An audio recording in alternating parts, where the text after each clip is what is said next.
Buenos días a todos, muchísimas gracias por estar aquí con nosotros, por haber asistido a este evento. Los artistas que están enamorados de la Virgen María, que son María López Jurado y Aníbal Aguilar, que es mi marido.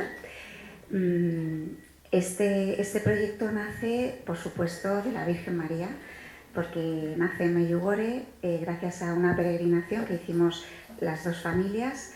Para Aníbal y para mí era nuestra primera vez en Medjugorje y estuvimos con Borja y María y sus niñas y pues ahí surgió una preciosa amistad, y gracias a esa amistad y a la mano de la Virgen María, pues María y Aníbal, que entre otras muchas facetas y dones pues les gusta mucho la fotografía, pues decidieron compartir con todos vosotros su visión de Medjugorje. Medjugorje ha venido a Madrid justo en una fecha muy importante porque este año, en el mes de junio, se cumple el 45 aniversario de las apariciones de la Virgen, que comenzaron en 1981.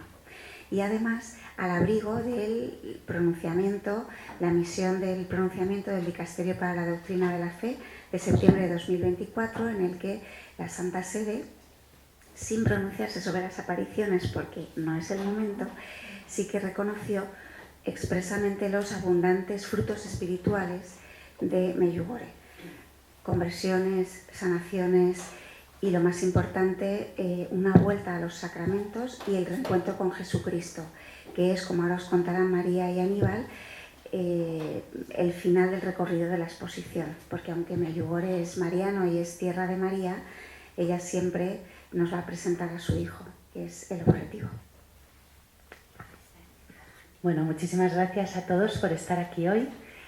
Como ha dicho María, pues esto ha sido una exposición que es un regalo para nosotros, poder aunar la fotografía, que es nuestra pasión, con nuestro lugar favorito del mundo, nuestro sitio de reencuentro con Jesucristo, y eso es lo que hemos querido traer a Madrid, ¿no? Cuando nos planteamos hacer esta exposición, queríamos contar no que la gente viese en Medjugorje, sino que la gente pudiese de alguna manera experimentar lo que nosotros vivimos en Medjugorje. Los que lo conocéis sabéis que es un pueblo que no tiene mucho que ver. Es un pueblo que mucha gente dice que es feo, a mí me encanta, pero bueno, no tiene mucho atractivo turístico, pero es un sitio donde hay mucho que vivir, mucho que experimentar, ¿no? Y entonces nosotros lo que hemos pretendido con esta exposición es contarle a las personas que vengan lo que un peregrino puede experimentar en Medjugorje, que es lo que nos ha pasado a nosotros, ¿no? Entonces, bueno, nosotros empezamos por eso la exposición en la entrada, que es con el pueblo de Medjugorje. Hay imágenes del pueblo, del entorno, los caminos, la parroquia, que es fundamental allí, ¿no? Que es el centro realmente de la vida de Medjugorje. El Podro, que es el lugar de peregrinación por excelencia, el Monte de las Apariciones. Sabéis que Medjugorje significa entre montes, es un pueblecito que está a medio de dos montañas, el Monte de las Apariciones, que se llama Podro, y el Monte de la Cruz, que se llama el Kruisebat, que son los lugares de peregrinación, ¿no? Pero allí realmente uno, cuando llega, por eso es una peregrinación, se adentra en la espiritualidad que allí se vive, ¿no? En lo que la Virgen nos pide, el camino que la Virgen nos invita a vivir para poder realmente tener un encuentro con su Hijo. Uno va a Medjugorje buscando a la Virgen María, y nosotros siempre nos reímos y decimos, es la aldea de las desapariciones, porque cuando llegas allí la Virgen María se esconde y te lleva a su hijo, ¿no? Que es realmente lo importante. Entonces, por eso, en la entrada lo primero que mostramos es una cruz grande, la cruz del Kruisebat, porque todos los peregrinos, cuando llegamos allí, llegamos con nuestra mochila, con nuestra cruz más o menos grande, queremos llevársela a la Virgen y queremos dejársela a sus pies, ¿no? Y la Virgen allí, como buena madre, no nos invita a dejar la cruz, sino que nos invita y nos ayuda a aprender a llevarla realmente, ¿no? Y entonces lo primero que nos invita es a hacer silencio, a buscar en el interior de nuestro corazón, ¿no? Y a ir viviendo poquito a poco en sus mensajes lo que ella nos va proponiendo. En esa subida al Podro y en esa subida al Kruisebat, ir entrando en oración, ir pues rezando el Vía Crucis, rezando el Rosario, poder ir haciendo un poquito de espacio para ver qué es lo que ella nos quiere contar, ¿no? Y el mensaje que a mí me parece más bonito de Medjugorje y más importante que dice la Virgen, habla del amor, ¿no? Que realmente en este mundo solo estamos para amar, que es lo único que se nos va a juzgar, que cualquier amor que queramos dar a otro si no está lleno del amor de Dios es un amor caduco, es muy difícil poder amar ni nuestra miseria ni la miseria del otro si no está llena del amor de Dios, ¿no? Y por eso la Virgen María nos invita a tener esa paz que hace que brote el amor, ¿no? ¿Y cómo nos lo propone? Pues bueno, ella dice allí que todos tenemos un Goliat en nuestra vida, una batalla grande o pequeña con la que nos enfrentamos todos los días, ¿no? Y en esa batalla nos da el arma para poder luchar contra ello, ¿no? Que es el rosario. Por eso la Virgen ahí en Medjugorje nos invita a rezar las 3 partes del rosario todos los días para poder realmente tener la fuerza para luchar contra esa batalla, ¿no? Y entonces, bueno, cuando van pasando los días, uno va haciendo silencio, va haciendo oración, va entrando, ¿no? En dejando espacio para poder escuchar la voz de Dios, muchas veces somos capaces de escuchar esa llamada, ¿no? Esa llamada que todos tenemos a la santidad, pero también esa llamada a la vocación particular que tenemos cada uno. Normalmente es una voz que no es ni siquiera una voz, que es una intuición que nos invita a dejar nuestros planes, a dejar nuestra forma de pensar, a dejar nuestra forma de ver las cosas para acoger lo que ella nos propone. Y entonces nos parece que viene en forma de cruz, ¿no? Porque supone dejar todo lo que teníamos en mente para poder acoger lo que ella nos propone. Y esta cruz, lo que pasa allí es que cuando la coges y das una respuesta, esta cruz pues se convierte en cruz gloriosa, ¿no? Y cuando pasa eso, pues descubres a Cristo resucitado. Y es que eso es lo que te cambia la vida, ¿no? Cuando descubres a Cristo que ha muerto y que ha resucitado por ti, pues es que te empiezas una vida nueva, realmente, ¿no? Una vida con Cristo y una vida en la que uno deja de mirarse a sí mismo para poner en el centro realmente al Señor, y una vida en la que las cosas que nos pasan no cambian, pero lo que cambia es nuestra mirada, ¿no? Y esa mirada es lo que nos hace enfrentar las cosas de una manera totalmente diferente, sin ese peso de mochila que traíamos, porque realmente la está llevando Cristo y nosotros vamos en camino con ella, ¿no? Y bueno, os dejo con la segunda parte de la exposición. Gracias.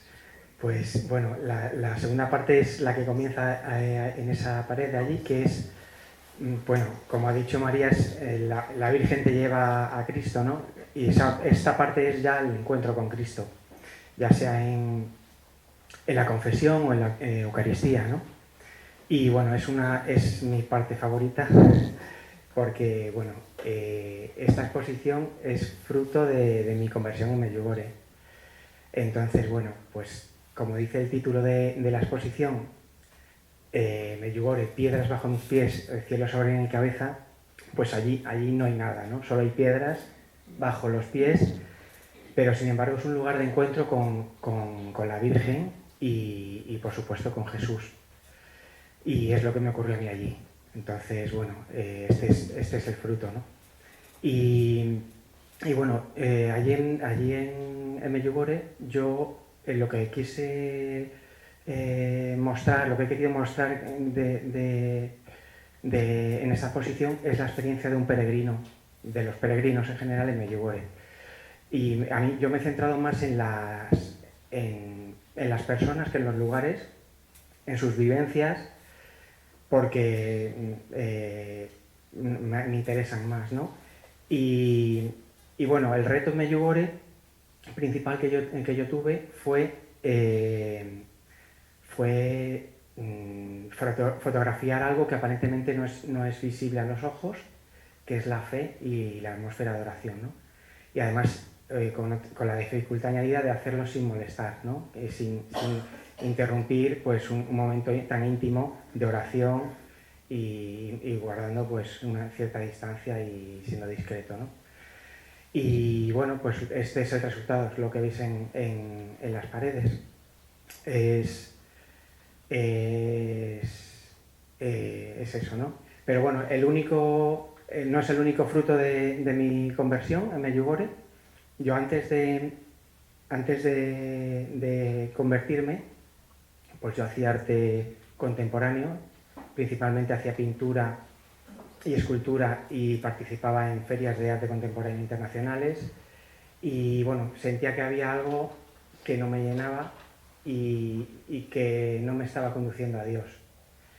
Entonces, tras mi conversión, pues yo empecé a hacer arte sacro, que es un arte que representa la belleza, la luz, y que sí que me conduce a Dios. Entonces, bueno, a raíz de eso creé el estudio de arte sacro 12 estrellas, y el primer proyecto que hice en el estudio fue muy bonito porque fue para la comunidad cenáculo de Medjugorje, fue la Madonna del Cenáculo, y bueno, es una virgen en tamaño natural, que si habéis podido ver el vídeo estaba aquí de cómo se hizo. Es una virgen a tamaño natural en bronce blanco que representa a la Virgen María esperando la venida del Espíritu Santo en Pentecostés. Y bueno, el proyecto, la idea del proyecto era conseguir que de los miles de peregrinos que pasamos cada año por Medjugorje y por la comunidad, pues conseguir que al menos una Ave María fuese para esos chicos que se están recuperando en la comunidad cenáculo.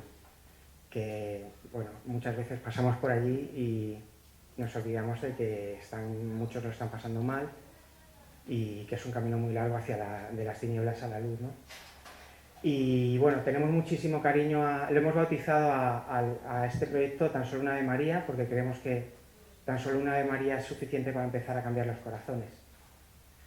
Y tenemos mucho cariño a la comunidad cenáculo y nos hemos traído una réplica de la que hay allí en miniatura, de la que hay allí en la comunidad de Medjugorje, y nada, si Dios quiere, pues muy pronto también esta la podréis llevar a casa, y para que la oración no se detenga y podamos seguir rezando por ellos, por estos chicos.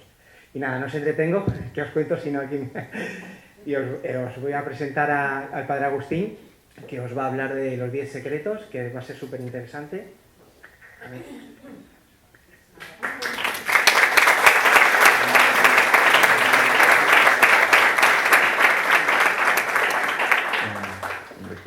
Pues vamos a empezar invocando al Espíritu Santo. En el nombre del Padre, y del Hijo, y del Espíritu Santo. Ven, Espíritu Santo, llena los corazones de tus fieles y enciende en ellos el fuego de tu amor. Envía tu Espíritu, Señor, y serán creadas y renovarás la faz de la tierra. Dios te salve, María, llena eres de gracia, el Señor es contigo. Bendita tú eres entre todas las mujeres, y bendito es el fruto de tu vientre, Jesús. Santa María, Madre de Dios, ruega por nosotros pecadores, ahora y en la hora de nuestra muerte. Amén. Santa María, Madre de la Paz, ruega por nosotros. En primer lugar, quiero agradecer a María y a Aníbal que me hayan invitado a hablaros de la Virgen y de su plan de salvación, que es de lo que va todo esto. Y antes de empezar también quiero daros un saludo especial de la Fundación Centro Medjugorje, que si no sabéis lo que es, aparecerá luego en el vídeo aquí un subtítulo con la dirección. Es la fundación que han hecho la parroquia de Medjugorje y los franciscanos para mantener la fidelidad a lo que sucede en Medjugorje. Todas las noticias de lo que ahí sucede, todo aparece ahí, todas las peregrinaciones que hay, y tengo la dicha de ser capellán, asesor espiritual de la Fundación Centro Medjugorje España. También pues, me acompaña Fina Rivero, que es la vicepresidenta de España, la tenéis ahí discretamente al final, y le agradezco también su presencia. Y a todos vosotros, en nombre de la Fundación, pues os doy las gracias, especialmente a los organizadores de la galería y de esta semana, de acercarnos a todos a Medjugorje. Y comentábamos antes con María que es una suerte y el que hay iniciativas donde somos muchos los que conocemos Medjugorje, pero a veces no nos conocemos entre nosotros o no tenemos ocasión de encontrarnos. Y en Madrid hay muchísimos que conocemos y amamos Medjugorje, y gracias a esta exposición y esta semana pues podemos encontrarnos, y ojalá sea el inicio de muchos más encuentros y muchas más iniciativas para seguir profundizando en lo que María nos pide. También os saludamos desde el Foro Mariano Diocesano, que fundamos hace unos años en la diócesis de Getafe, y si alguno no lo conoce, pues también pondremos aquí la página web donde hay mucha formación sobre María, y también hacemos una vez al mes, el primer sábado de mes, un rosario de antorchas en el Cerro de los Ángeles. Algunos lo conocéis, y los que no, os invitamos a que vengáis, que tiene que ver también con la charla de hoy, porque lo ofrecemos por las intenciones de María y de su plan de salvación. Y sin más dilación, empiezo con la charla. ¿Quién no había oído hablar nunca hasta hoy de que en Medjugorje hay 10 secretos? Todos lo sabíais. Entonces, levantar la mano los que no lo sabíais. Unos cuantos. Bien, pues los hay. Pero, como son secretos, no los conocéis. Yo os voy a hablar no de los secretos, bueno, sí de los secretos, pero del sentido que tienen y cómo vivir ante esta realidad, cómo surgen, que sabemos, que no sabemos. Punto 1. Lo más importante es saber que Dios tiene un plan de salvación, que es la razón de ser de la humanidad. Dios creó a la humanidad para que vivamos con Él, en ese plan de salvación que solo se explica por el amor infinito que nos tiene, que dijo: quiero crear hombres para que vivan conmigo. En ese plan entró el pecado, pero no trastocó el plan de salvación, sino que empezó una historia maravillosa, pues que en sus orígenes, hace 4000 años, empieza de un modo más intenso con Abraham y toda la historia que nos testimonia el Antiguo Testamento. Medjugorje se inserta como una pieza dentro de un gran plan salvífico de Dios que inicia en la creación y que alcanza su culmen en Cristo. Cristo es la plenitud de la salvación y la plenitud de los tiempos. Su encarnación en el seno de María, su pasión, muerte y resurrección son el momento en el que la humanidad es redimida y reconciliada con Dios, y volvemos a poder vivir la amistad perfecta con Dios. En ese momento María tiene un papel fundamental y comienza el tiempo en el que estamos ahora, el tiempo de la Iglesia. Yo soy, entre otras cosas, profesor de Biblia en la Universidad de San Dámaso, y me gusta mucho la Biblia y me gusta darla a conocer. Si cogemos el último de sus libros, el Apocalipsis, hay un momento clave. En el Apocalipsis, después de 7 cartas a las iglesias, hay un rollo con 7 sellos que contiene, por así decirlo, el plan salvífico de Dios. Pero no hay nadie que pueda abrir los 7 sellos. Entonces, el pobre San Juan, el vidente de esta visión, se pone a llorar como loco porque no hay nadie que pueda abrir este rollo de 7 sellos. Y entonces le dicen los ángeles: no llores más. Hay uno que es digno de abrir los sellos, que es Cristo resucitado. El Cordero degollado porque ha muerto por nosotros, pero resucitado, que está vivo, puede abrir los sellos. Es decir, Él tiene, y es el único, que tiene la clave para interpretar el plan salvífico de Dios. Todo el misterio de la salvación se entiende solo a la luz de Cristo, muerto y resucitado. Y por eso Él puede desvelar los misterios de su plan y romper los sellos y ver el contenido.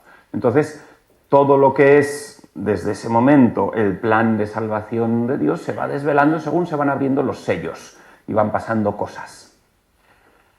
Cuando se abre el 7º sello, sé que uno dice: ya nos vamos acercando a la plenitud de ese plan salvífico de Dios. Entonces empiezan a tocar trompetas los ángeles, 7 trompetas. Entonces, una trompeta, otra trompeta, hasta la 7ª trompeta.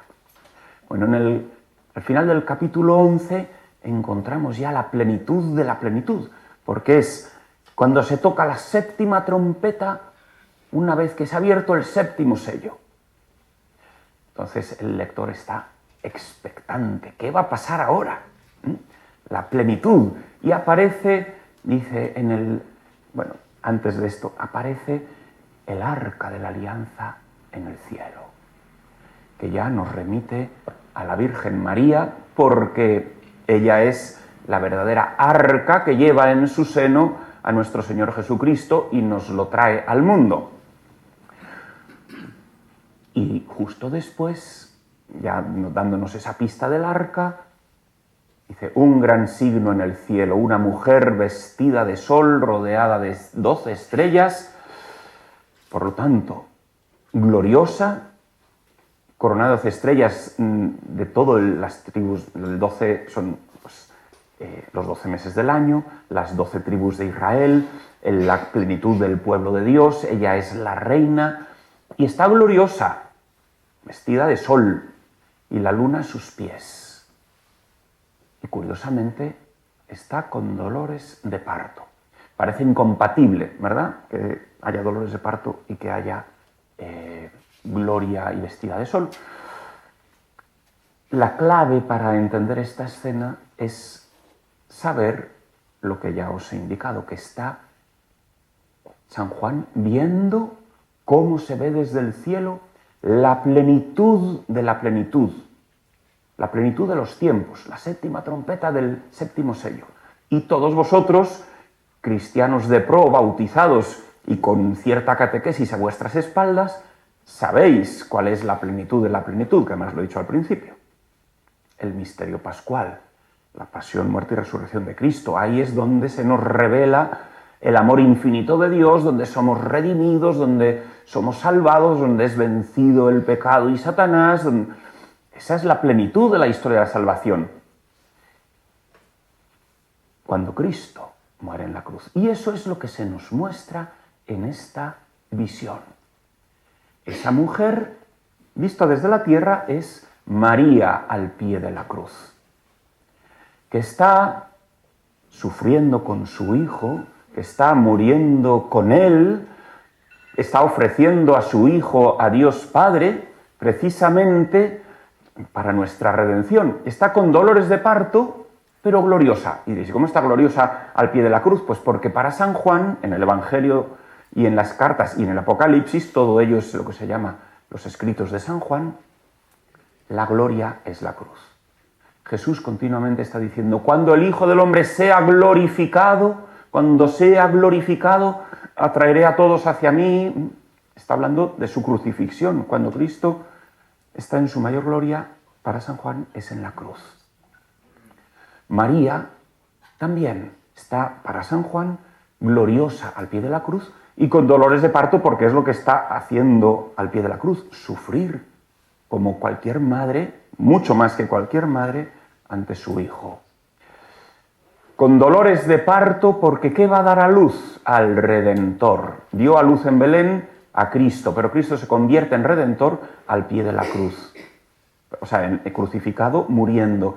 Y además está el dragón de 7 cabezas, el dragón rojo, que el Apocalipsis identifica con Satanás, la serpiente antigua, el diablo, y está haciendo lo que hace desde que entró el pecado en el mundo. Dice San Pablo que él se convirtió en el Señor de la muerte, el dominador de la muerte. Por el pecado, por el engaño de Adán y Eva, entró la muerte en el mundo y la humanidad quedó cautiva del pecado, de la muerte y de Satanás. Y Cristo ha venido a redimirnos de esta triple cautividad. Y lo va a hacer en este momento. Y como éramos cautivos, nadie podía ir a la casa del Padre. El dragón está esperando a engullir a este hombre que va a morir, a Cristo, igual que hace con todos. Todos están retenidos en la muerte porque no ha tenido lugar la redención. Y a Cristo, que se ha hecho hombre precisamente para poder morir, como dice la carta a los Hebreos, y destruir al dueño de la muerte, quiere el dragón engullirlo y llevarlo al Seol.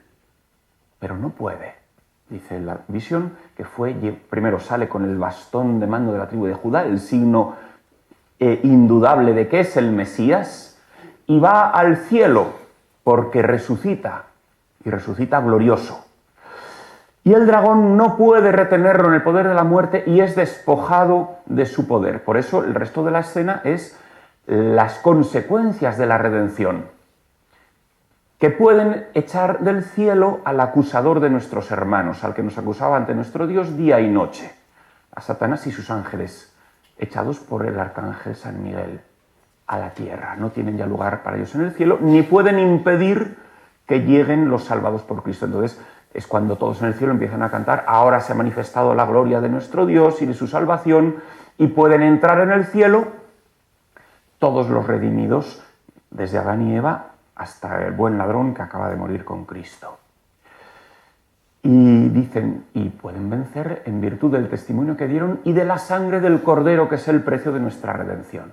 María ahí se ha convertido en madre del Redentor y en madre de la humanidad redimida. Acaba ese capítulo diciendo que Satanás cae a la tierra, o sea, ya son imágenes, ¿verdad? Ya estaba en la tierra, pero ahora ya no tiene poder en el cielo.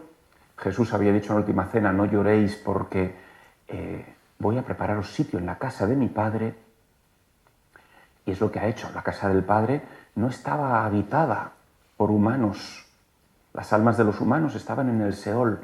Son rescatados por Cristo Redentor y llegan al cielo. Y entonces el dragón se pone a perseguir a la mujer, a María. Pero no puede nada contra ella porque es inmaculada. Y entonces, dice el final del capítulo 12, se pone a perseguir al resto de su descendencia, al resto de la descendencia de la mujer, a los que dan testimonio de Jesús, es decir, a los cristianos.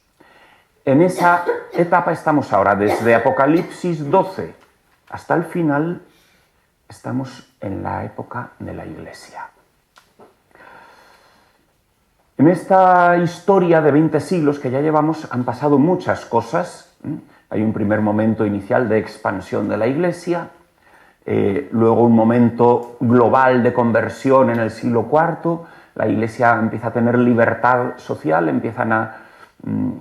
luego empieza la vida monacal, luego empiezan las universidades, se va extendiendo poco a poco las misiones, muchos acontecimientos. No vamos ahora a hacer una apasionante historia de la Iglesia, que es apasionante, y vamos a llegar, lo que quiero decir es que va habiendo como distintas fases. También hay terribles rupturas que rompen el cuerpo de Cristo, que es la Iglesia, como el cisma de Occidente en el año 1054, el cisma de Oriente con la Iglesia ortodoxa, el cisma que desangra España con Lutero y las iglesias protestantes y anglicanas, momentos dolorosísimos, pero bueno, todo eso entra en el plan de Dios, que lo permite, que respeta nuestra libertad y que nada va a poder, y esto que nos quede muy claro, nada va a poder frustrar el plan de Dios.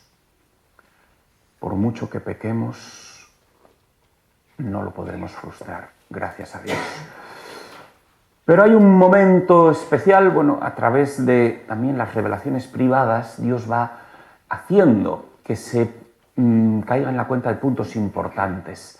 Hay unos momentos en los que hace poco, el año pasado y antepasado, celebrábamos el 350 aniversario de Parelemonial y las principales revelaciones sobre el Sagrado Corazón de Jesús, que en el fondo es recordar lo esencial del Evangelio, que Dios ha hecho hombre, que tiene un corazón humano y que nos ama y espera amor por nuestra parte. Y eso va preparando también lo que muchos llaman el inicio de una era mariana. María siempre ha estado presente en la Iglesia, ha sido la primera evangelizadora, ha sido, basta recordar en España cómo viene a animar al apóstol Santiago en el río Ebro, como en 1531 en México se aparece al indio Juan Diego y es la gran impulsora y promotora de la conversión de toda América. Siempre ha sido una pieza clave, pero en 1830 se ve como un punto de inflexión en la era mariana con la medalla milagrosa de Santa Catalina Labouré, donde ya aparece, más subrayado todavía, un papel especial del Inmaculado Corazón, a partir de un solo corazón, teniendo un solo corazón, están unidos en la obra redentora. Y eso es así siempre. Y ahora, como que se subraya mucho más desde 1830, no solo en la imaginería de la medalla milagrosa, sino en todo lo que va a ir sucediendo y en las apariciones que luego tienen lugar. La medalla milagrosa tenía una leyenda. Oh María, sin pecado concebida, rogad por nos que recurrimos a vos. España llevaba 4 siglos luchando con todas sus fuerzas porque el Papa proclamase el dogma de la Inmaculada. Un pulmón importante de la catolicidad era Francia. Y Francia, pues como que no se animaba mucho a promover esto, quizá por el antagonismo con España, quizá por cosas, pero la medalla milagrosa, Dios es muy sabio y hace que surja en el corazón de París y que el corazón de Francia se haga también inmaculista y empiecen también a impulsar, y entre eso y la gracia del cielo y demás, 20 y pico años después, Pío IX proclama el dogma de la Inmaculada, 1854. Yo creo que en agradecimiento a este dogma, 4 años después, María viene a Lourdes, manifestándose precisamente como soy la Inmaculada Concepción. El boom de fervor católico, de fervor misionero, de fervor de amor a la Virgen que se da a mediados del siglo XIX, gracias a esta proclamación dogmática, no os lo podéis imaginar. La cantidad de órdenes religiosas que surgen en el XIX es inaudito en la historia de la Iglesia, promovido por y todas vinculadas estrechísimamente con la Virgen María, con una vocación o con otra, pero es impresionante. Y esto hace que entremos en el siglo XX, con un papa súper mariano, León XIII, que empieza a insistir muchísimo en que se reza el rosario en las familias. Cada mes de octubre prácticamente escribió una encíclica sobre el rosario a las familias, pidiendo a todos que lo recen, sobre todo a los varones, que son los que más les cuesta.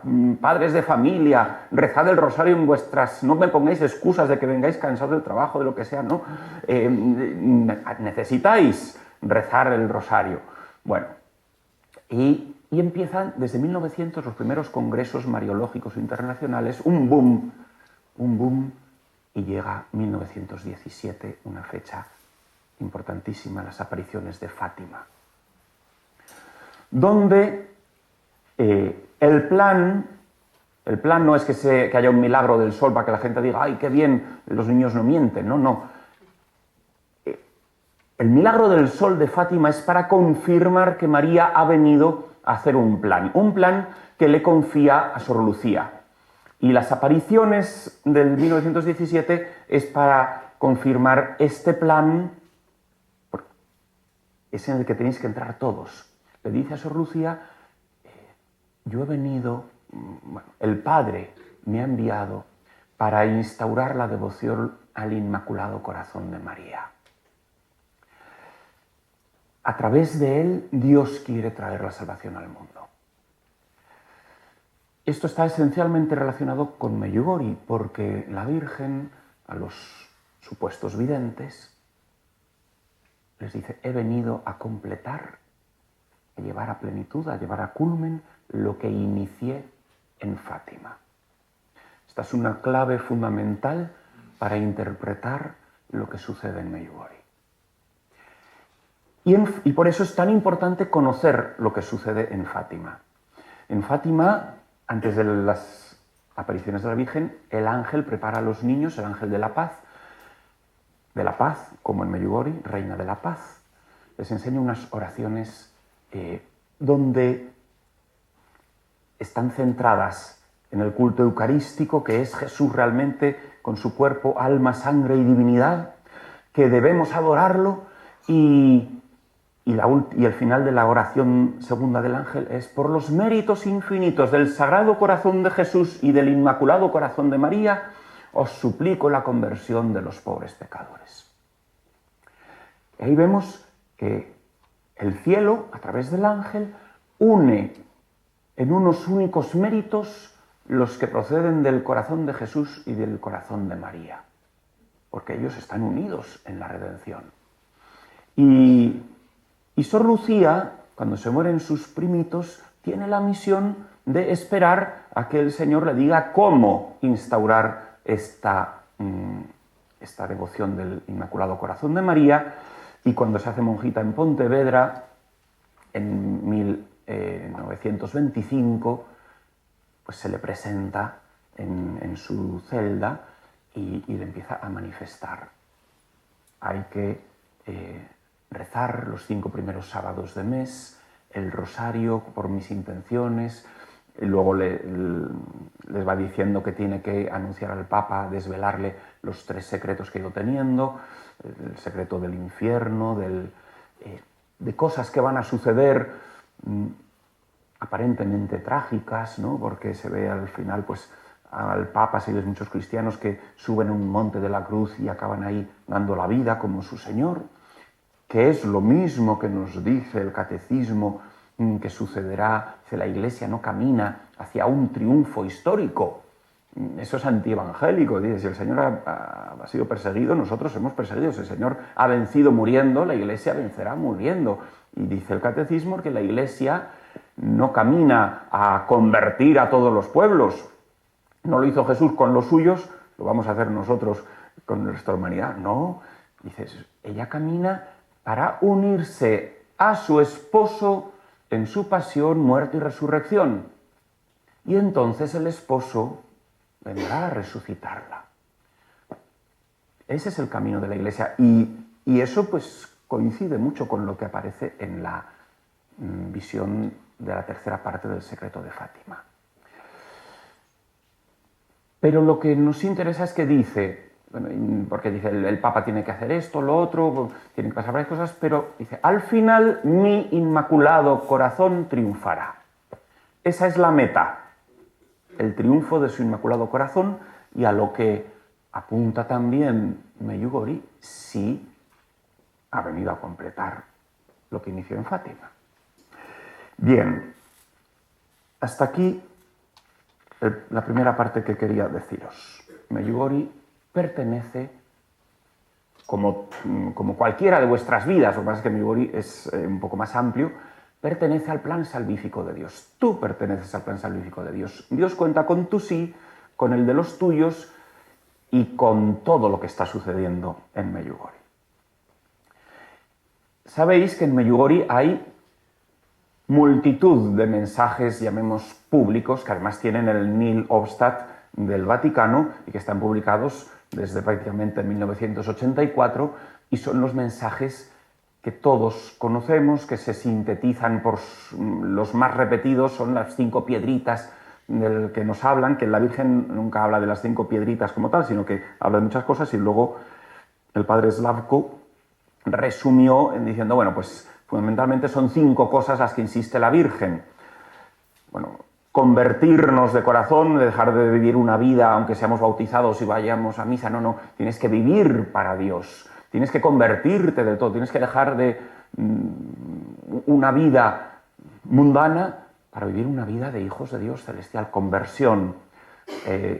No hay conversión sin confesión, adoración eucarística, vivir la Eucaristía como el centro de tu vida, poner a Cristo en el centro de tu corazón, rezar el rosario con insistencia, rezar por las intenciones de María, que aunque no las sepamos al detalle como son, sabemos que es el triunfo de su Inmaculado Corazón, dice en Fátima, y al final la paz.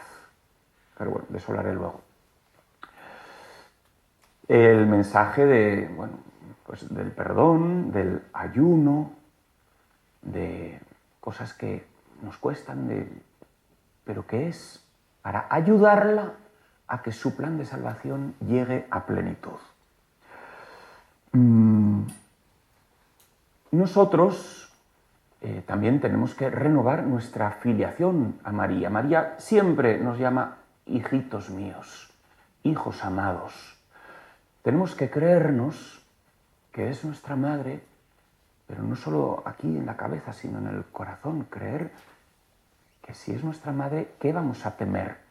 El subtítulo de la charla era ¿miedo o esperanza? Nadie puede tener miedo. Un cristiano no puede tener miedo a nada. Somos de Dios. Y María es nuestra madre. María nos protege, nos cuida. ¿A qué vamos a tener miedo? A nada. A arruinarnos, si nuestro tesoro está en el cielo. A morirnos, lo vamos a hacer antes o después. A enfermarnos, oportunidad de oro de ofrecerle algo al Señor. Miedo a nada. Entonces, todo esto, también dice María, hacedlo por mis intenciones. Sabéis que en Medjugorje, después de la misa, todas las misas se reza de rodillas 7 Padre Nuestros, 7 Ave Marías y 7 Glorias. No se lo han inventado los franciscanos. Lo ha pedido por activa y por pasiva la Virgen hasta que le han hecho caso, que le costó, porque los primeros años son mensajes semanales a la parroquia de Medjugorje. Llega un momento en que, como no le hacen caso, dice, ya voy a dejar de daros mensajes porque solo venís aquí a escucharlos por curiosidad y no los ponéis en práctica. Bueno, pues uno insistente era este. Esas 21 oraciones se hacen con una intención específica, por las intenciones de María, porque este plan de salvación que ella está llevando a cabo a través de la parroquia de Medjugorje y en todo el mundo se lleve a cabo. No nos da los detalles, pero nos dice, tengo un plan y os necesito. Y por eso rezamos. Eso que normalmente la gente acaba la misa y cuando no lo conoce, dice, pero ahora rezar tanto, pero ¿cuándo va a acabar esto? Uno tras otro.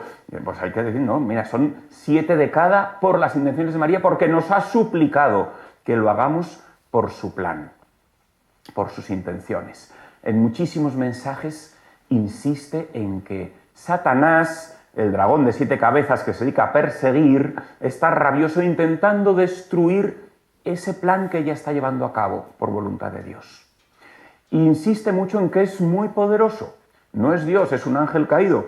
Pero cuanto más le dan los hombres su confianza a Satanás, cuanto más idolatría hay, cuanto más satanismo hay, y no para de crecer en el mundo, más fuerza tiene. Y nosotros, cuanto más le rezamos a la Virgen, más porque la Virgen dice, oye, es que os necesito. Necesito vuestros rosarios, necesito vuestros ayunos, necesito vuestra colaboración para quitar el poder al enemigo y que no se frustre el plan de Dios. Dios ha querido que seamos colaboradores de su plan de salvación. Por eso os decía, cada uno somos protagonistas de este plan y debemos darle nuestro sí. Nos puede parecer que es insignificante, pero a los ojos de Dios es inmensamente valioso. Un ayuno tuyo, un Padre Nuestro tuyo, rezado por las intenciones de la Virgen, puede cambiar el mundo. La Virgen insiste, un rosario puede parar una guerra. Y no creo que mienta, porque la Virgen de Dios no acostumbra. Ella dice la verdad. Bien. Os voy a poner un ejemplo bíblico de esto. Judith, el libro de Judith es maravilloso.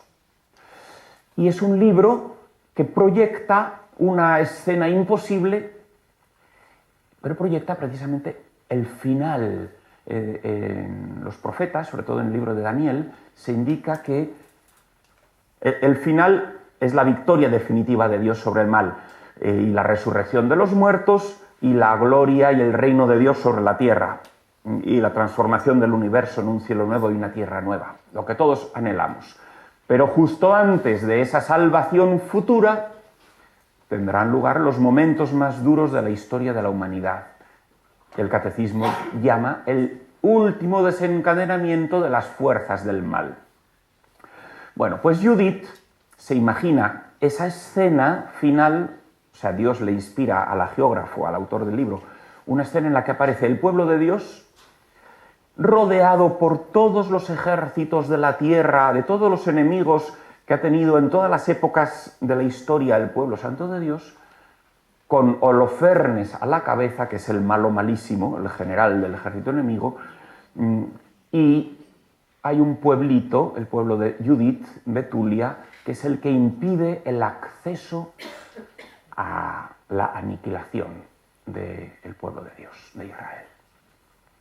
Llevan un mes de asedio, están todos desesperados porque encima no llueve, se van a morir de sed y están a punto de claudicar ante el enemigo. Y entonces aparece en escena Judith, en el capítulo 8 del libro, y bueno, primero les echa la bronca por no confiar en Dios y decir que si en 5 días no les salva, se van a rendir. Dice, aquí no se rinde nadie. Si hay que morir, se muere, pero rendirse no se rinde nadie. Y ahora no os preocupéis, que tengo un plan. ¿Qué plan? No os lo puedo decir, pero sí que vais a rezar por él.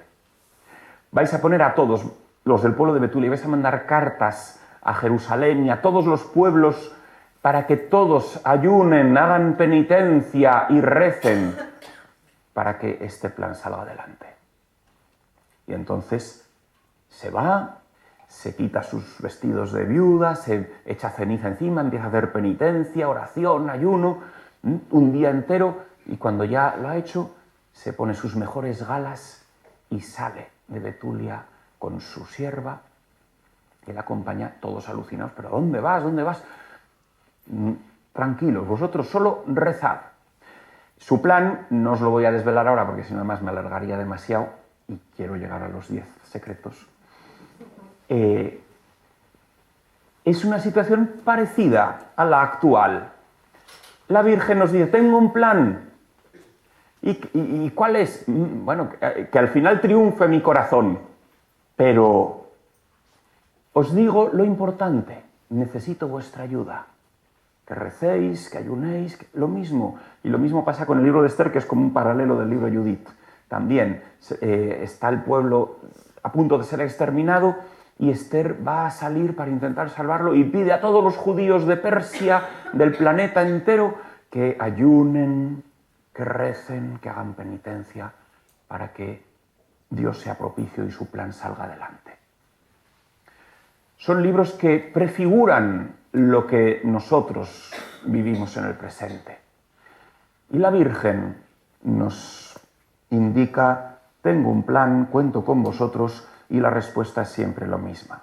Oración, penitencia y ayuno por el plan de Dios. Por lo tanto, el ayuno que te pide la Virgen, la conversión que te pide la Virgen, el rosario que te pide la Virgen, no es solo para que tú seas mejor, que también, y para que estés más libres de las pasiones de este mundo, que también, y para que tu alma se haga más orante, que también, sino que es para que colabores en la salvación del mundo entero y en que ella pueda triunfar del modo más glorioso y pleno sobre el enemigo que nos azuza. Y su corazón triunfe del modo más pleno. Ella ha dicho a los 6 supuestos videntes que les va a revelar una serie de secretos, 10 a cada uno, que son, por lo único que han podido decir, son 10 acontecimientos que van a suceder en el futuro, que ya tienen fecha, ellos saben la fecha, y cuando el supuesto vidente recibe los 10 secretos, deja de tener encuentros diarios con la Virgen. Y ya digamos, la pedagogía de Dios para con él cambia a partir de ese momento. De los 6 videntes, 3 o 4, no estoy seguro, han recibido ya los 10, 3 solo, y los otros 3 han recibido 9. Con lo cual, se supone que queda poco para que esos otros 3 reciban también su 10º secreto. La Virgen ha dicho, no os intereséis por el contenido de los secretos.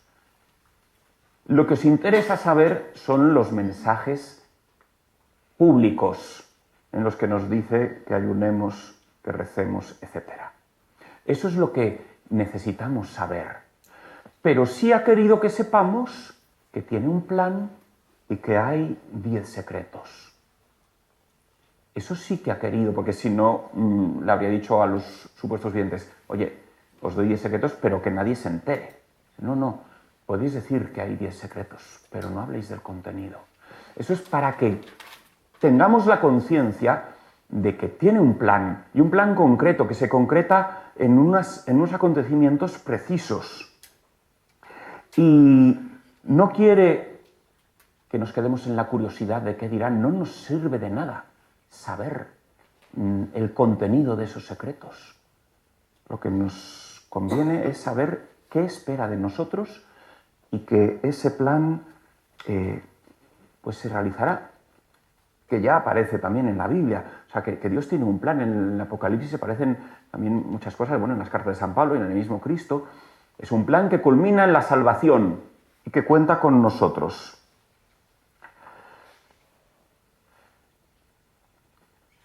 El mensaje primero de Medjugorje es mir, mir, mir, paz, paz, paz, que es lo que anuncia en Fátima al final. Mi corazón triunfará y vendrá la paz. Pero la paz en el sentido bíblico, el shalom, es más que una ausencia de guerra. Es una plenitud de vida y de comunión con Dios y de alegría y de gozo que trasciende lo que es la paz humana. Hacia eso caminamos. Y la Virgen nos dice, nada puede frustrar este plan. Esto se va a realizar. Dice, los 10 secretos son 10 momentos, 10 acontecimientos futuros, van a suceder sí o sí. Que produzcan más o menos fruto va a depender de nuestra respuesta.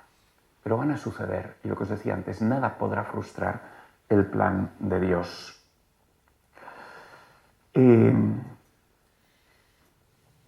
Si pensamos en Fátima, hay gente que se lamenta porque, es que la Virgen pidió a través de Sor Lucía que en el año 40 y tantos o en el año 50 y tantos se hiciese esta consagración y no se hizo más que más tarde. No os preocupéis, Dios cuenta con todo, también con nuestra pobre respuesta. No hay que lamentarse de lo que podría haber sido en el pasado.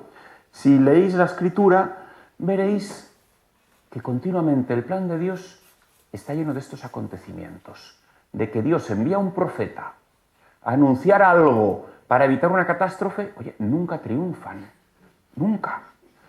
Poneros en mente al profeta Jeremías, la de veces que anunció, no os rebeléis contra Babilonia, que si no van a venir y van a destruirnos. No le hacen caso, vienen, primera deportación.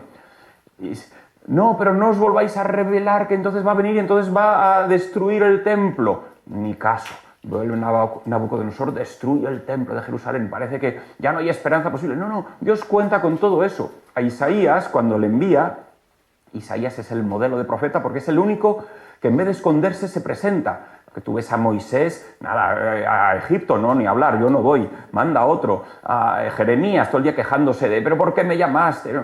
Isaías no. Isaías dice Dios, ¿quién enviaré? ¿Quién irá por mí a este pueblo para hablarle? Isaías dice, yo, envíame a mí. Y uno dice, hombre, por fin un profeta valiente. ¿Y qué le dice Dios? Vas a ir a este pueblo para que no te escuchen, para que no te hagan caso, para que pasen de ti. Y Isaías debió pensar, ¿y para qué me mandas? Si no me va a hacer caso ni Blas. Pues porque no estamos llamados a tener éxito. Estamos llamados a anunciar la palabra de Dios. Pero ¿cuánto bien ha sacado Dios del fracaso de Isaías durante 27 siglos? Sus oráculos encendiendo corazones para seguir a Dios, encendiendo los de Jeremías, que nadie le hizo ni caso. ¿Cuánto ha inspirado, cuánta salvación ha sacado Dios a través de ellos en el tiempo posterior? No como ellos esperaban. Y Jerusalén fue destruida y estuvieron 70 años en el destierro. Y el bien espiritual que Dios sacó de esa destrucción y de ese fracaso es inmenso. Entonces, que nadie se lamente, es que se frustró el plan de Dios porque el Papa no hizo lo que le dijo Sor Lucía o porque lo hizo más tarde. No, Dios cuenta con todo eso. Es que dijo Sor Lucía que si rezábamos si no rezábamos vendría una guerra peor y vino la Segunda Guerra Mundial. Bueno, pues es que necesitábamos una Segunda Guerra Mundial para purificarnos más y no escuchamos, pero no nos lamentemos por lo que ha pasado. Preocupémonos de ahora cumplir lo que la Virgen espera de nosotros y estar atentos a lo que está por venir para colaborar con todo nuestro ser. Sin miedo y con confianza, porque lo que suceda está en manos de Dios. Él guía la historia incluso a través de nuestros pecados y nuestros fallos. Mirad a los apóstoles. Un traidor, uno de sus íntimos. ¿Pudo frustrar Judas el plan salvífico de Dios? No, fue instrumento también a través de su pecado. La pena es que acabó condenándose, pero no frustra el plan de Dios. Entonces, no tengáis miedo, que el plan va a salir. Preocúpate de ti, de llevarlo a cabo. Y pasará el mejor de los planes que os podáis imaginar.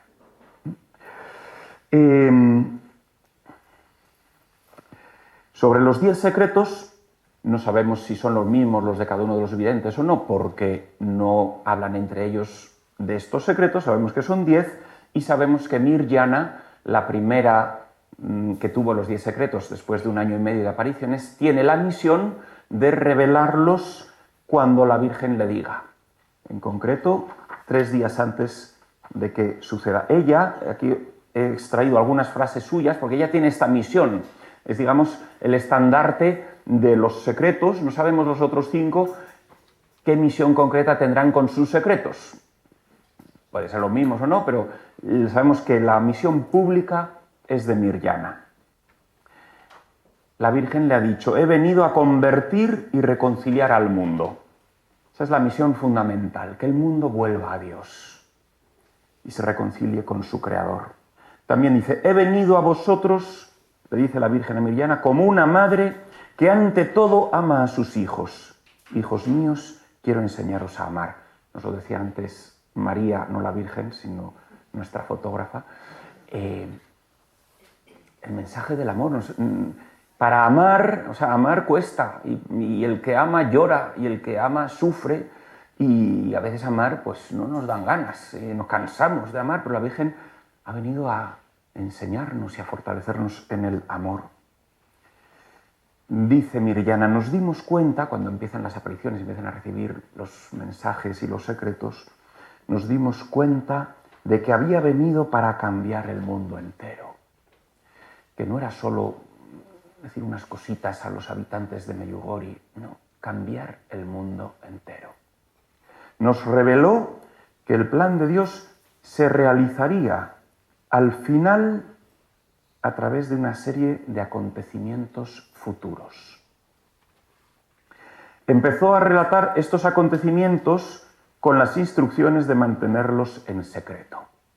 Esos son los 10 secretos, unos acontecimientos futuros que son el medio por el que Dios realizará al final este plan de cambiar el mundo entero. Eso quiere decir que estamos ante algo grande, que se viene anunciando también desde hace mucho. El momento culmen de la historia de salvación es el misterio pascual.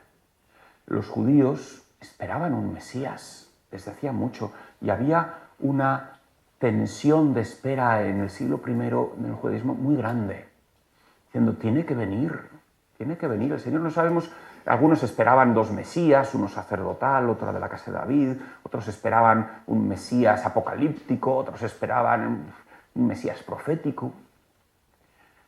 Cristo lleva a plenitud todas esas expectativas, y de un modo que nadie podía previamente imaginar.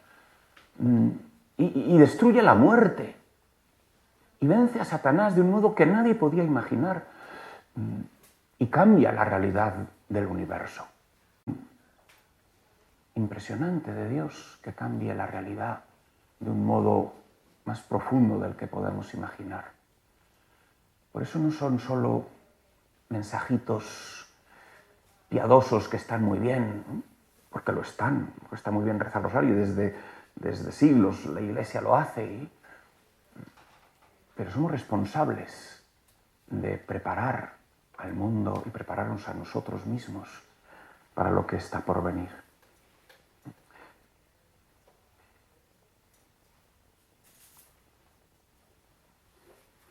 De los 10 secretos, sabemos algo del tercero y el séptimo que la Virgen ha querido que sepamos. Dice, después de que acontezcan los 2 primeros secretos, a los 2 primeros acontecimientos desconocidos, dice, el tercero será una señal permanente en la colina de las primeras apariciones. Una señal permanente para convencer a los incrédulos.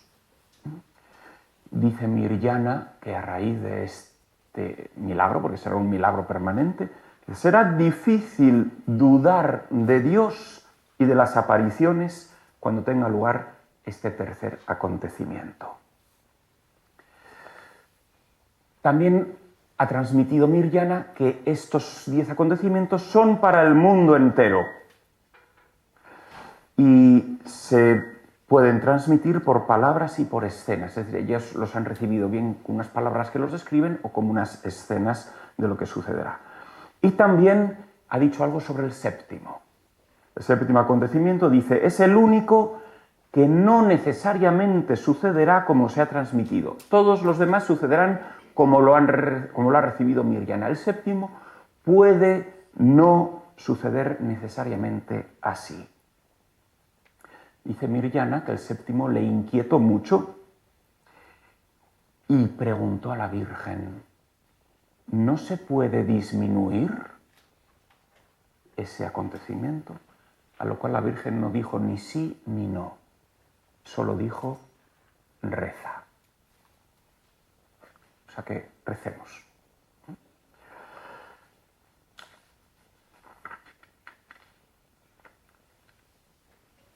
Le dice la Virgen también, dice, como respuesta a tanta gente que ha ido a Medjugorje y se ha convertido de verdad y se ha tomado en serio rezar las 3 partes del rosario y ayunar y demás, dice, por gracia de Dios ha sido suavizado. Pero no debéis pedir de nuevo cosas como esta, porque debe hacerse la voluntad de Dios. Es decir,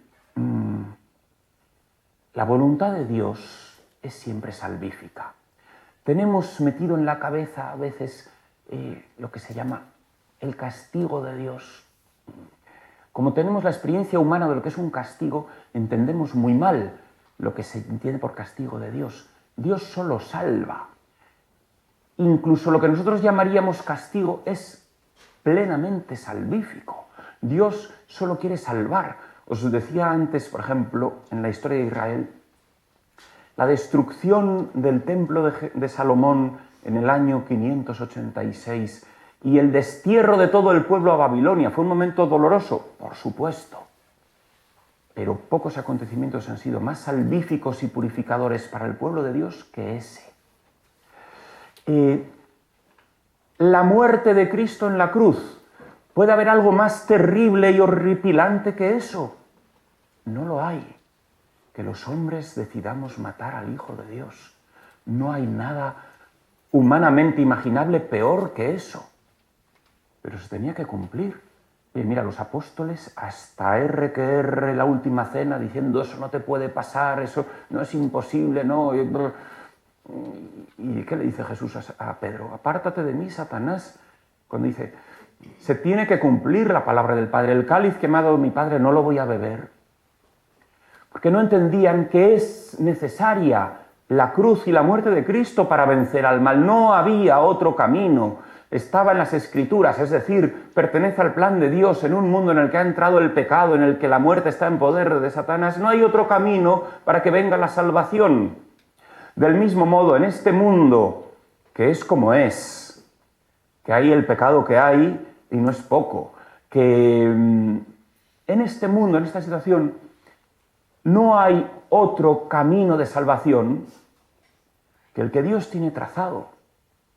No es aleatorio, no es Y si hay momentos duros, como algunos humanamente duros, como podría intuirse de este séptimo secreto, es inmensamente salvífico, porque procede de nuestro Padre, el que más nos ama. Nadie puede temer lo que pueda suceder ni en el séptimo, ni en el octavo, ni en el primero, ni en ninguno, porque todos son para nuestra salvación. Y también en alguna otra ocasión, no sé si lo tengo aquí apuntado, dice Mirjana, no, es como cuando uno arregla la casa. Dice, oye, es que hace que no hago orden en casa años.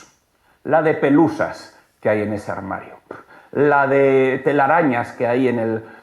Y es como si Dios viniese a poner luz en el vamos a hacer limpia general, a vaciar los armarios, a quitar telarañas, a dejarlo todo reluciente. Eso es lo que viene a hacer en el mundo. Porque anda que no tenemos telarañas y pecado por ahí.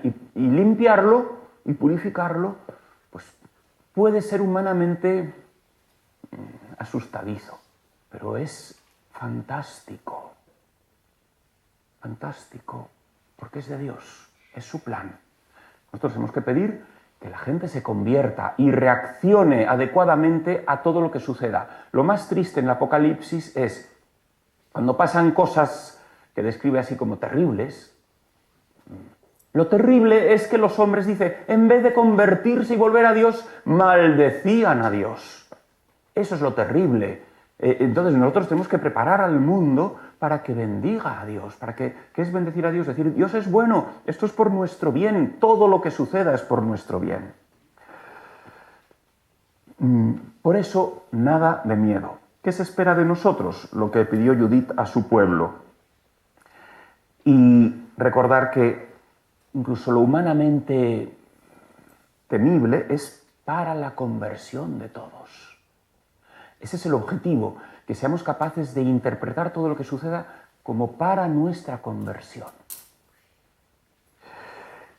Y para la alabanza, para bendecir a Dios, porque Satanás siempre tiene el mismo plan, convencernos o intentar convencernos de que Dios es malo, de que Dios no nos quiere, y Dios te castiga. No, Dios te ama porque es tu Padre. Y qué sé yo, imaginaos que fuese, oye, que va a explotar un supervolcán y se achicharran 1000 naciones. Bueno, no hay tantas. Imaginaos que no es eso, pero pues ante eso Satanás intentará, de cualquier cosa que sucede, porque nos pasa a nosotros, ¿no? Tenemos una enfermedad, ya está Satanás diciendo qué malo es Dios que permite que tú con lo que le rezas tengas reuma, o tengas un cáncer, o se te muera alguien, o te echen del trabajo. Siempre está intentando acusar a Dios diciendo qué malo es que permite esto. Y la respuesta salvífica es ni hablar, Dios es buenísimo. Y alabar a Dios y bendecir a Dios. Esa es la respuesta más importante que podemos dar frente a cualquier circunstancia para vencer las mentiras de Satanás.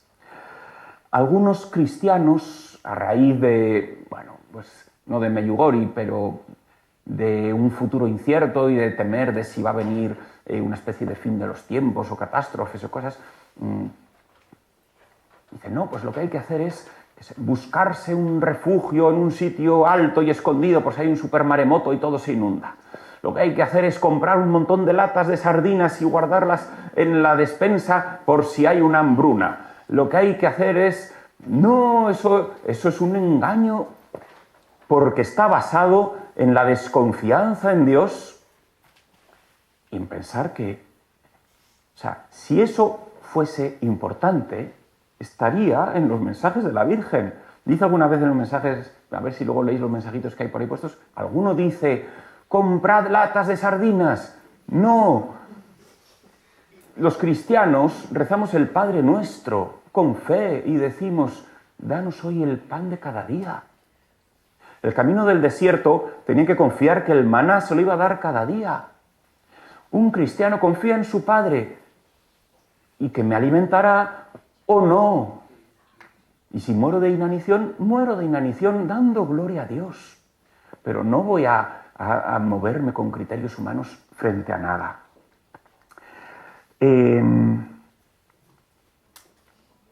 Por lo tanto, nada de miedo frente al futuro. Escuchemos lo que le dice María a Juan Diego en México. ¿No estoy yo aquí que soy tu madre? No temas ni esta enfermedad de tu tío ni ninguna otra cosa. Estás en mis brazos, estás bajo mi regazo. Si estamos en los brazos de María y somos sus hijos, ¿cómo vamos a tener miedo a nada? A nada.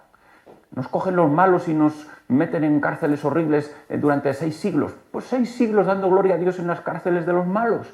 No pasa nada. Estamos bajo los brazos de María.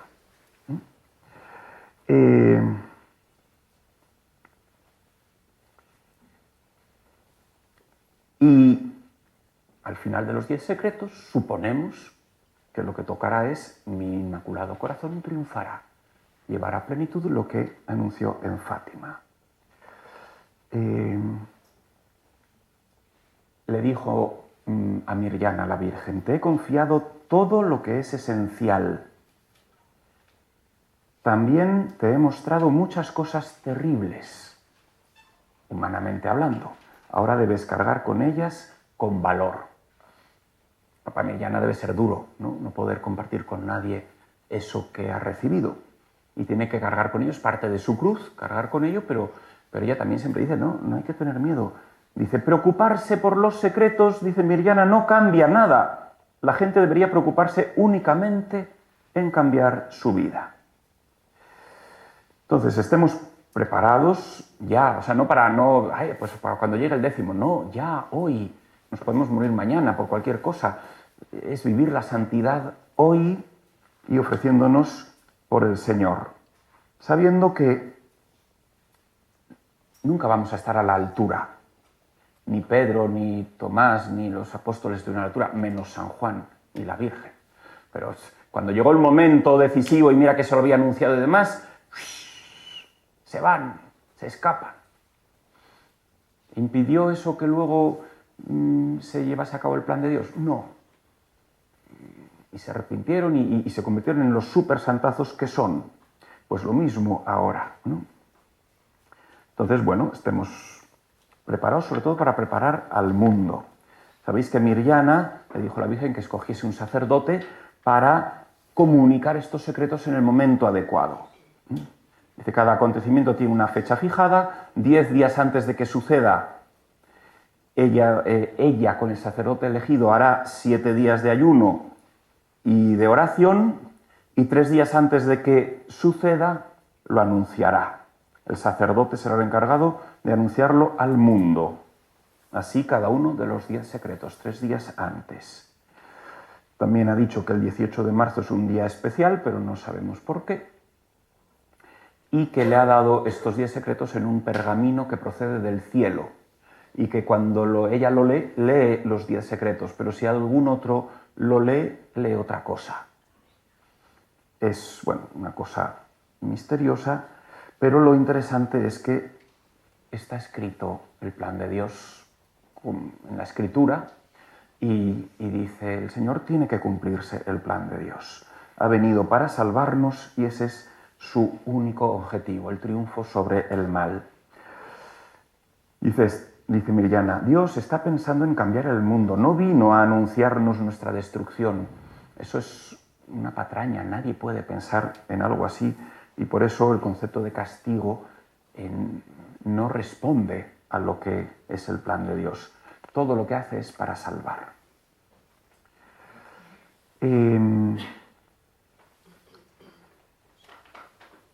Bueno, yo creo que llevo ya un montón de rato hablando.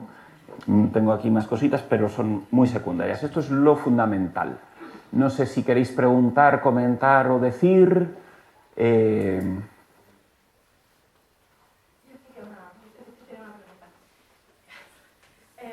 yo sí, o sea, es una pregunta desde la ignorancia total, pero además Medjugorje yo no tenía ni idea de nada y tampoco creía mucho, francamente. Entonces yo me pregunto, después de haber escuchado, he salido solamente 15 minutos, de que toda la charla la escuché, me parece que hay fundamenta histórica, fundamenta teológica, fundamenta espirituales, y ¿por qué todavía el Vaticano no ha dicho nada? Cuando dice nada o se tiene allí como la espera Vale, muy sencillo.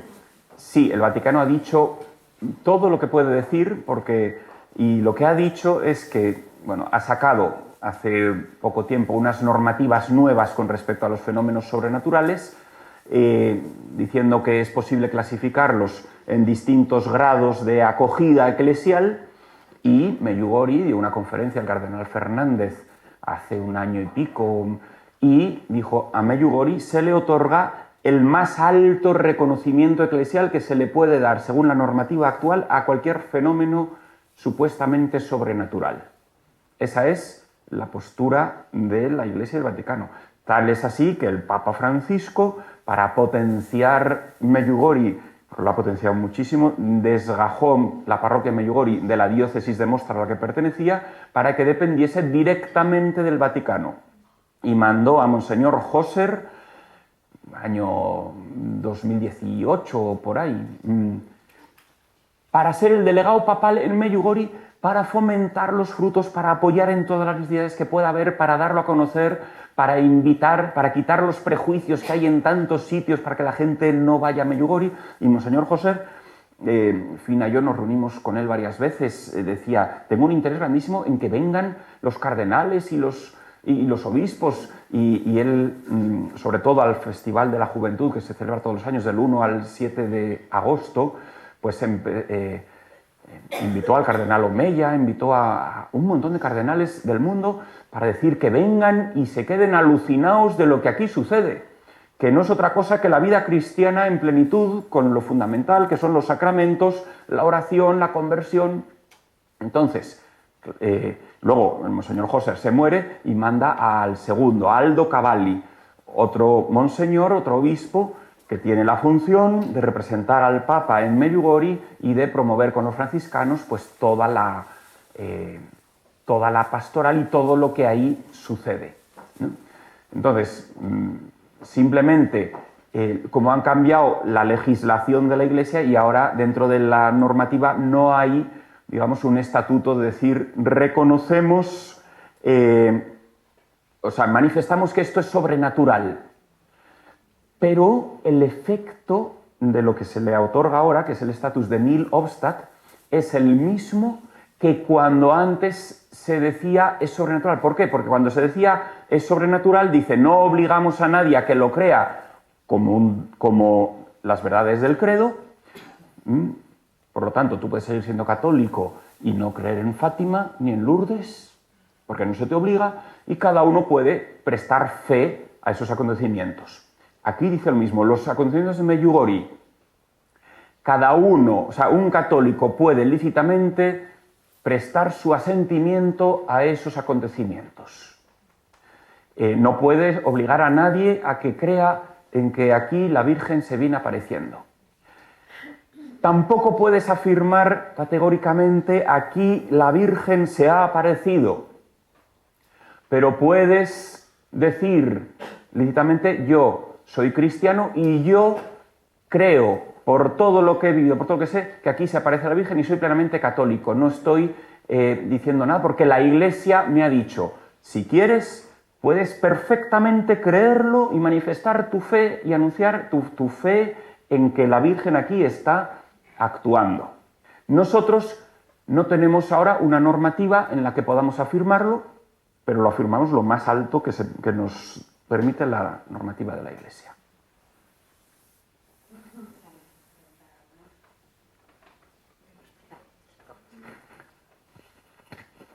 El supuesto milagro que ha comentado antes, que era el del secreto, puede ser lo que comentó la Virgen de Garabandal con respecto al milagro de Garabandal. Es el mismo contenido, es decir, la Virgen anunció a los supuestos videntes de Garabandal que dejaría ahí también una señal indeleble, un milagro permanente para que crean. Entonces, coinciden, es posible que la Virgen que vaya a coincidir en el tiempo, puede ser, puede no ser, puede pasar, puede no pasar, o sea, parece que todo responde a un plan global de Dios que lo que sabemos es que nos sorprenderá, porque Dios por muchas pistas que dé, luego la realidad supera siempre tanto la imaginación como la ficción.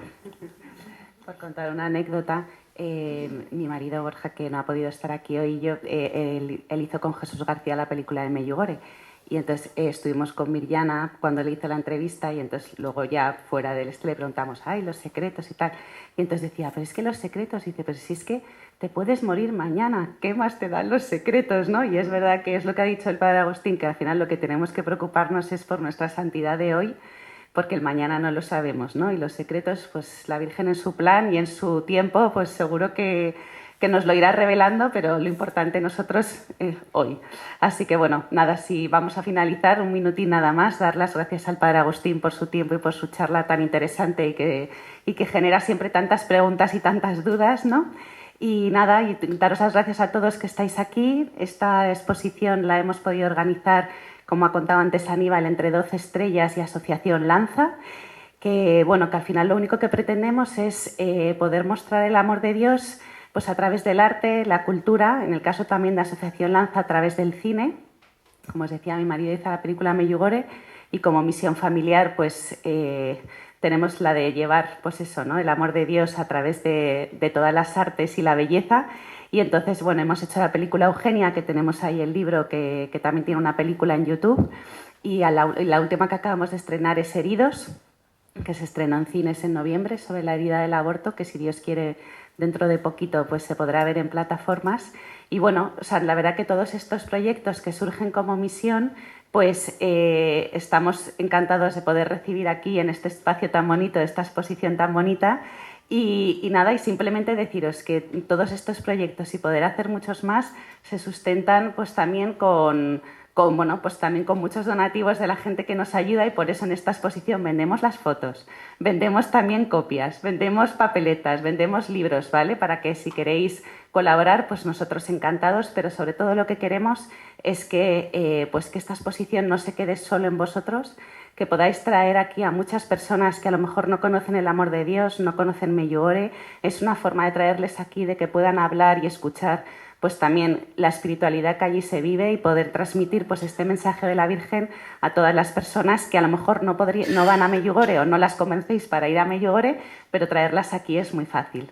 Así que nada, muchísimas gracias. Esperamos veros, estamos hasta el lunes por la noche aquí y nada, con las puertas abiertas para recibiros y a todas las personas que queráis traer felices. Muchísimas gracias.